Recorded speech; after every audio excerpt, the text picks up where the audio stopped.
Duterte ordered 47.6 billion pesos COVID fund transfer to DBM procurement arm. Duque Solons. Siya lang ang presidenteng gumagawa nito, kaya nga sabi ko sa inyo ay the greatest president of the Philippines that ever had. Sa kaso, so hindi nyo pa po nasasagot? Ako po ay inatasan na mag-submit ng motion for reconsideration, and I'm just waiting, Madam Chairperson, Your Honors, for the action of the Ombudsman on my MR. So everything, my legal team has already submitted all the documents. Ni Secretary Duque that they transferred 47.6 billion to PSDBM.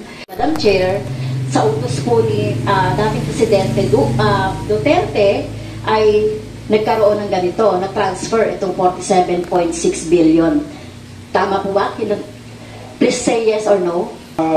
Publicly, this was made by the President in our meetings in the weekly